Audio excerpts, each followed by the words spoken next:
I was arrested on December 1st, 1955 for refusing to stand up on the orders of the bus driver after the white seats had been occupied in the front. And of course I was not in the front of the bus as many people have written and spoken that I got on the bus and took a front seat, but I did not. I took a seat that was just back of where the white people were sitting. And in fact, the last seat, and the man was next to the window, and I took an aisle seat, and there were two women across.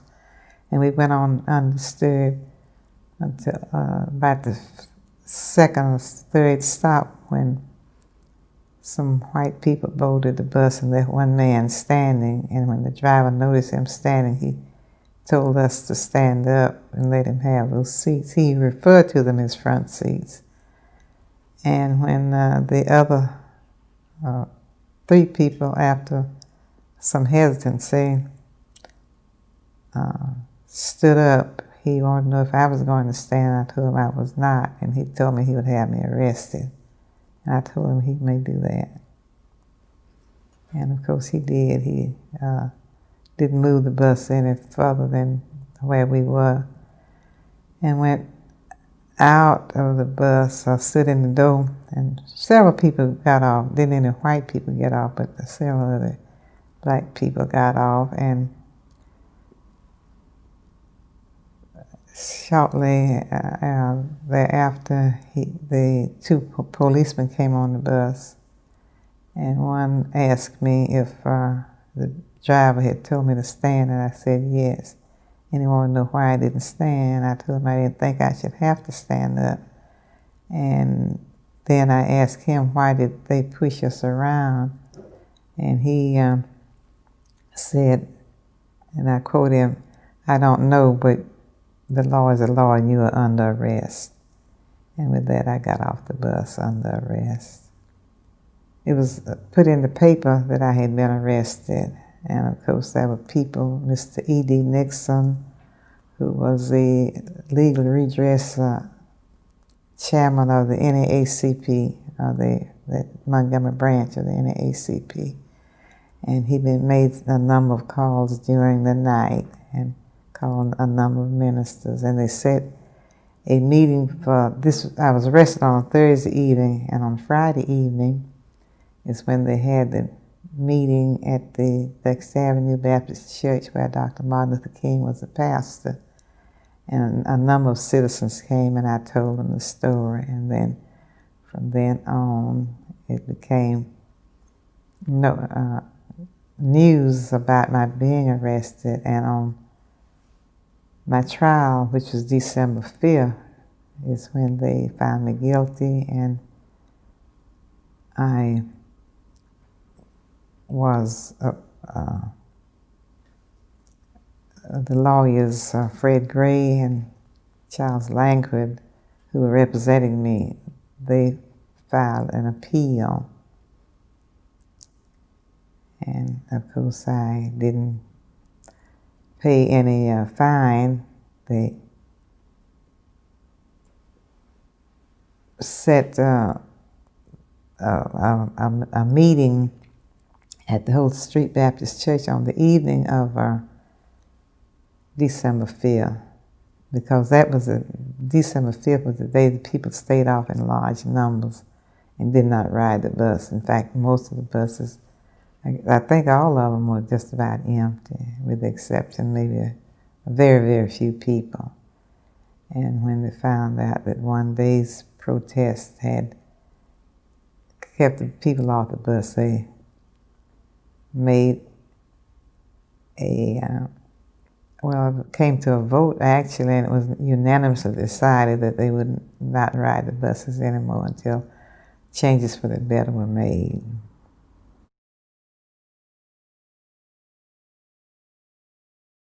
I don't remember feeling that angry, but I did feel determined to take this as an opportunity to let it be known that I did not want to be treated in that manner, and that we as people had endured it far too long. However, I did not have, at the moment of my arrest, any idea of how the people would react. And since they react favorably, I was willing to go on with their desires. And of course, we formed what was known as the Montgomery Improvement Association on the afternoon of December 5th. And that is when Dr. Martin Luther King became very prominent in our movement, because he was chosen as a spokesman and the president of the Montgomery Improvement Association.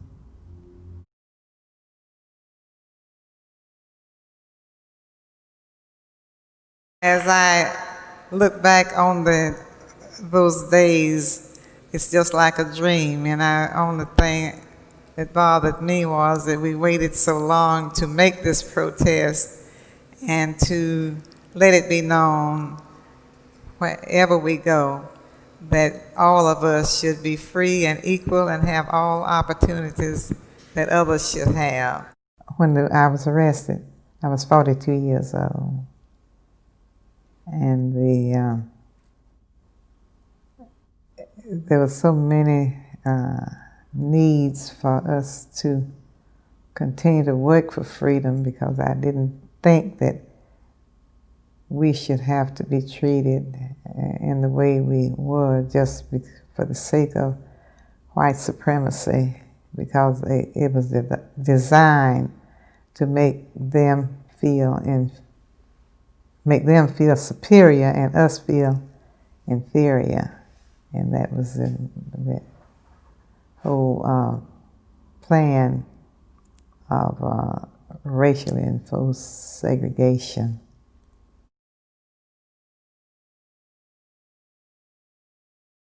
Back in Montgomery, during my growing up there, it was completely legally enforced racial segregation, and of course I struggled against it a long time. I felt that it was not right to be deprived of freedom when we were living in the home of the brave and the land of the free. Of course, when I refused to stand up on the orders of the bus driver for a white passenger to take the seat,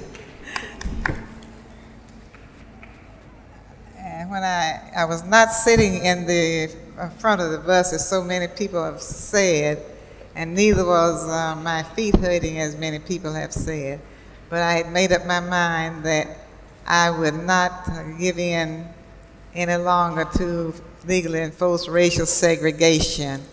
And of course, that my arrest brought about the protests for more than a year. And in doing so, Dr. Martin Luther King became prominent because he was the leader of our protests, along with many other people. And I'm very glad that this experience that I had then brought about a movement that triggered across the United States and in other places. My mother was one, well, my family, I would say, my mother, my maternal grandparents. I grew up with them, and of course my mother was a teacher in the rural school, and she believed in freedom and equality for people, and did not have the notion that we were supposed to live as we did under legally enforced racial segregation. She didn't believe in it. Just by her attitude and her way she talked, and that we were human beings and we should be treated as such. Just the way I grew up, yes, she did.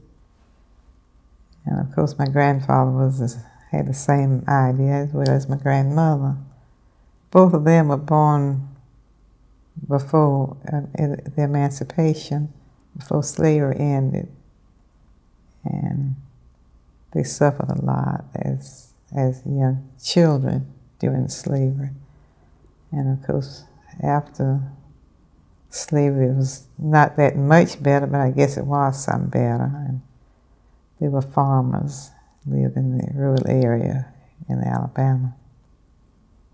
My mother was a teacher, and I did attend school when she was teaching. And of course, my very first teacher was Miss Sally Hill, and I liked her very much. In fact, I liked school when I was very young, in spite of the fact that it was a little one-room school for all students, all ages from the very youngest until up to teen, as long as they went to school. And it was only a short term, 5 months of the year instead of the regular 9 months of the year for us.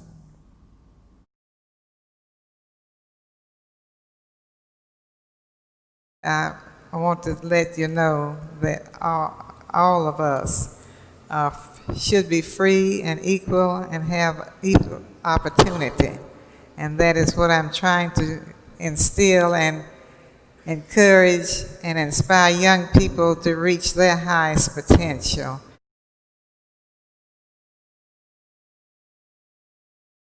We work with young people from the ages of 11 to 17, and our main program is the Pathways to Freedom, and we will be going from Memphis, Tennessee through 10 other states and Washington, D.C., and in Canada. And it begins July 14th and ends August 8th. And we hope to take as many young people and their chaperones throughout these areas and stop and have workshops and programs. And they'll be traveling by buses rather. And we hope that will inspire and give them a sense of history, and also to encourage them to be concerned about their health, the history, and to be motivated to reach their highest potential.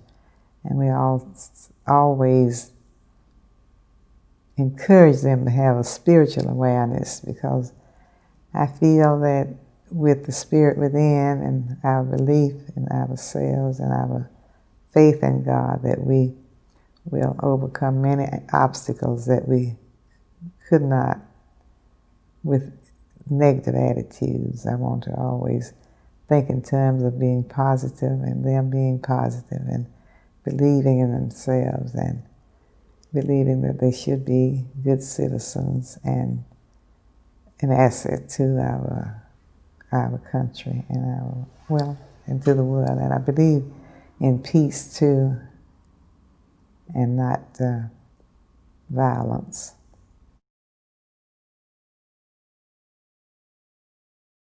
I think to believe in yourself and to feel that when you feel like you have the right idea, is to stay with it. And of course, it all depends upon the cooperation of the people around. And since people were very cooperative and stayed off the buses, and from that, of course, we went on to other things. And I, along with Mrs. Steele, who's here with me, organized the Rosa and Raymond Parks Institute for the Self-Development. Of course, Raymond being my husband, who's now deceased, and he was another person who inspired me because he believed in freedom and equality himself.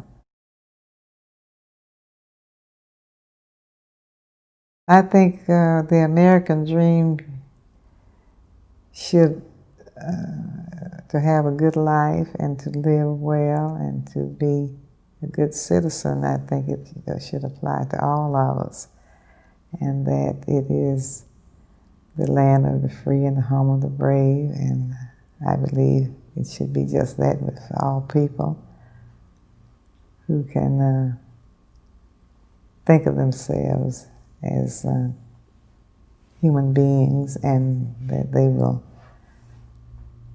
enjoy the blessings of the freedom of this country.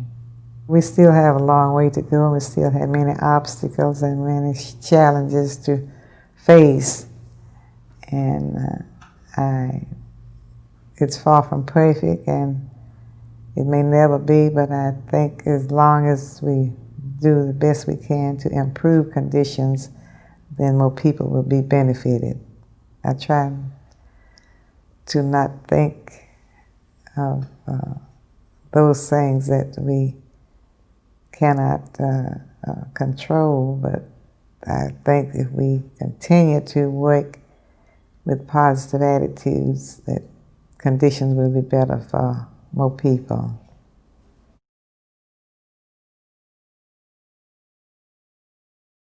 Advice I would give any young person is, first of all, to rid themselves of prejudice and ill will against other people, and to be concerned about what they can do to help others, and of course to get a good education and take advantage of the opportunities that they have, because there are some more opportunities in today's youth than I had when I was young. And whatever they do, to think positively and be concerned about other people as well as, and of course I think in terms of them being able to not succumb to many of the temptations, especially the use of drugs and substances that will destroy the health and physical health as well as mental health. The reason we start with them so young is try to get them before they get into that area, and of course it takes a good family life, and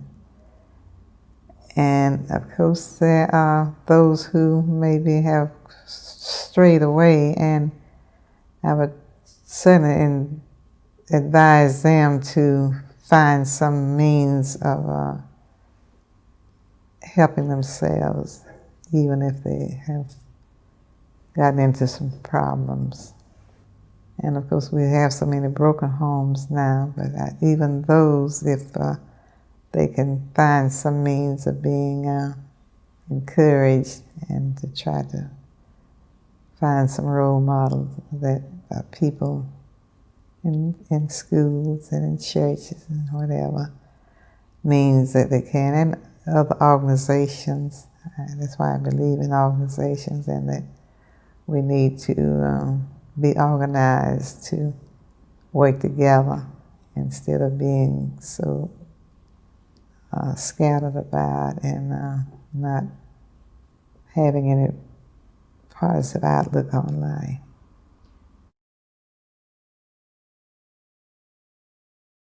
When I first met him, it was before I was arrested. I met him in August of 1955, and when he came to be the guest speaker at an NAACP meeting when I was secretary, I was very